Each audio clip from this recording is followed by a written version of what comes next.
Hey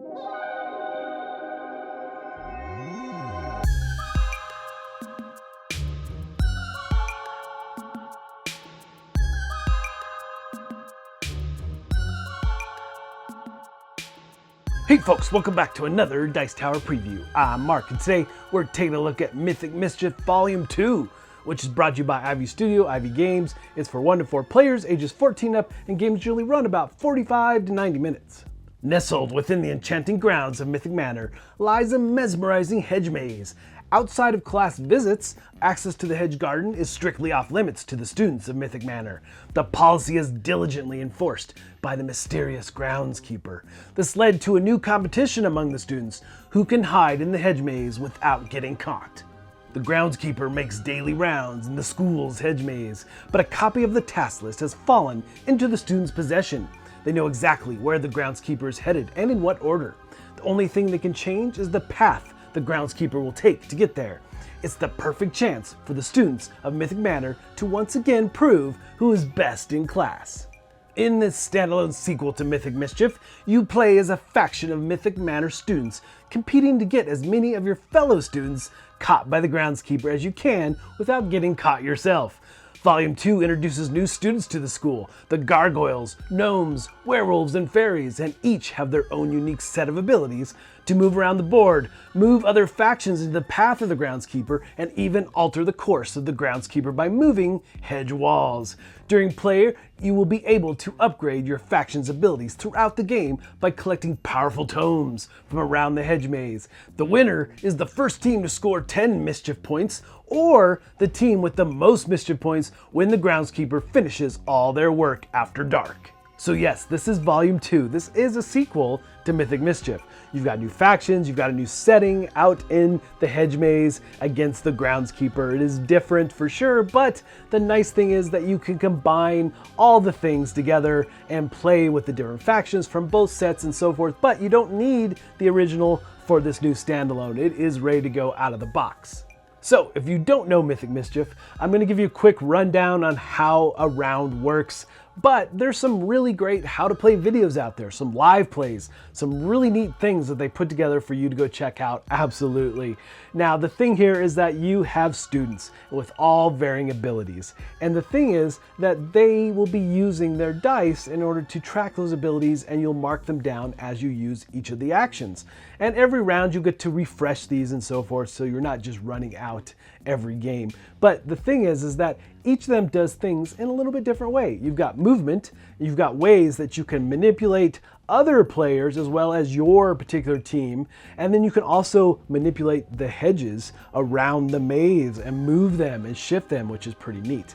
And then you have the ability to distract the Groundskeeper in order to move him off his path a little bit. You're going to be able to move him your way just by one space, or however many action points that you have available to you. And then each of the different factions has a legendary ability, something unique to that character. And then there's an after dark ability. So the first half of the game takes place before dark, and then the second half takes place after dark. And during that after dark, you'll have a special powerful ability you can tap into. Around the hedge maze, you'll find powerful tomes that you'll be able to pick up in your color and add to your player boards and upgrade your different types of actions. Also, you're going to find areas around the board that are going to be cluttered that's going to require you to use more movement to go through. And you'll see that there's spots around the board, 1, 2, and 3, and that's the path of the Groundskeeper. He's going to be moving towards 1, and then 2, and then 3, and then you move to After Dark. And once you move to After Dark, you'll flip the After Dark card, and there'll be new destination points around the board for the Groundskeeper. So your goal here is to get your fellow students in the way of the Groundskeeper in order to score points. But if you get in the way yourself during your turn, or you're the active player, well then you're going to lose points. So it is a real shift, a real tug of war between you and your fellow players. Now there's many modes in this game too. There's a solo mode, there's team modes, and then there's just the standard 1 versus 1. So the basics of a round is that you get the mythic phase, which is you get the opportunity to take all the actions available to you on your player board. And as you spin those actions, you'll tick down the action points on the dice available to you. And once you're done, then it's time to move the Groundskeeper. And before dark and after dark, the Groundskeeper will have different movement. Here we have 4 movements, and after dark he's going to have 3 for these 2 particular cards. And he's just going to be moving the closest or quickest path to this first location, and then the second and third. And that's really all he's doing. And you're trying, like I said, to get your fellow students in the way of his path so they get caught. And then you move to a cleanup phase where you reset all your action points. If you picked up any tomes, you have the opportunity in order to spin those tomes and upgrade your powers or your actions, giving you more abilities and things you can do on the next go and the next turn. So that's really the basics of play. But what we're gonna dive into here is these different new factions. And all the factions are gonna have this move ability. And generally, move is gonna work the same for everybody. And you have 2 dice in order to get those different amount of movement throughout the course. And every movement point you spend, you get to move 1 space orthogonally. But through all these different factions, if you take a look at the Gnomes, they still have 2 dice like everybody, but they split them up. So they have this new ability called Burrow, and their movement allows them to move 2 spaces for spending 1 action point. And what they do is the first space they move into, they can ignore everything because they're literally burrowing under the ground. And then they come up in that second space. So you can avoid clutter, you can go under walls, all kinds of different things. It is a super powerful ability. This next ability allows players to manipulate an ally or an enemy, generally maybe an enemy that you're going to be doing this to. So for the Werewolves, if you are adjacent to an enemy or ally, you can fling them 2 spaces to the left or 2 spaces to the right. And then you have the Gnomes, who, when they are adjacent, they can manipulate that enemy and move them to any other adjacent spot around them. The Fairies ability is called Wonder, and what they can do is a diagonal faction, they can take them and move them to an orthogonal space around that character. The Gargoyles, who might be actually one of my favorites of these new factions, has this glide ability. So you're moving in an orthogonal manner when you do this, but you get to drag or pull along a faction with you. This next ability allows the factions, the players, to manipulate the hedges. And so with the Werewolves, they have this thing called Heave. They can throw the hedge as far as it can go in an orthogonal manner. Now, there's things you have to know about hedges, that you can't have them live on the outside of the board, and you can never close off a space or an area of the map. The Gnome's ability is called Illusion. Basically, it's going to allow them to take a hedge and move it to any other position around that character. Then the Fairies have this thing called Antics. I really like this one for Fairies. So they'll be able to take the hedge and move it to an adjacent area next to an enemy. The Gargoyles ability is called Perch. And much like Glide, you're just going to do the same basic thing, is that the hedge that you're next to is going to move along in an orthogonal manner with your character. And what's also interesting is that you could potentially, depending on how things are on the map, you could combine the 2, Glide and Perch, and do some really interesting things on the board.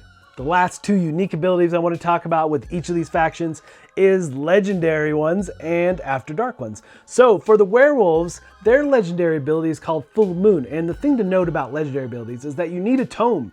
You have to have a tome in its space. You have to spend it in order to take that action. And in order to do it again, you have to pick up another tome and refill it in the cleanup phase. So for the Werewolves, Full Moon, they had this thing called Fling. Well, if you have used your legendary ability, you can now fling your opponents or allies over a hedge, which is super helpful. And then when it moves to the After Dark phase, once the Tome Keeper has moved around the board, it got to all 3 positions during the day, then you switch to that After Dark phase. And in the After Dark phase, you can use these special abilities. So for the Werewolves, they can remove an adjacent clutter or one of the hedges. The Gnome's legendary ability is a Potion, which allows you to reset any of your action dice. And then their After Dark ability is called Uproot, where you can move one of the destination tokens 1 space orthogonally.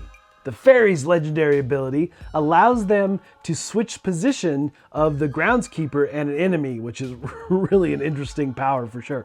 And then they also, for their After Dark ability, which is the Pixie or the Fairy Ring, I should say, it allows you to attach a base to an enemy, and then every turn you can move that enemy 1 space in the diagonal position. The Gargoyles legendary ability is one of my favorites, absolutely, because you can take their token, which turns that particular character to stone, and nothing can enter that space. Even the Groundskeeper has to go around because there's now this stone statue, which is super thematic to the Gargoyles. And then their After Dark ability is called Rubble. And much like the clutter spaces, it costs you 2 to move into that space or move through that space. You will have to, as you pass through one of the Gargoyles after dark, this Rubble ability will force you to spend an extra action point. So that's just a quick look at all the new abilities of these new factions.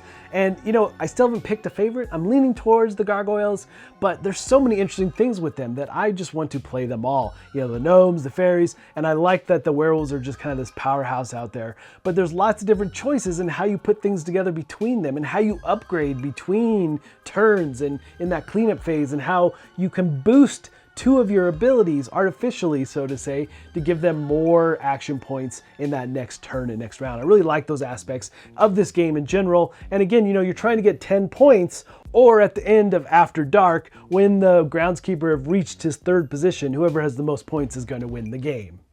All right, folks, just a reminder once again, this has been a Dice Tower paid preview, and everything you've seen here has been in prototype form, so keep a close eye on the campaign for any changes that still may occur. Now, that said, I was already a fan of Mythic Mischief. It is this really neat abstract game with lots of puzzly things and different modes. I really like some of the different modes and how you mix things up in this game for sure. And the fact that you get new factions, you get to combine with the original set and so forth. And if you want more information about the original game, definitely go check out my previous video that I did with Becca Scott, showing that off and talking about all the different things in the original version of Mythic Mischief. But I love too that they made this standalone, that you don't need the original in order to get this game and jump in.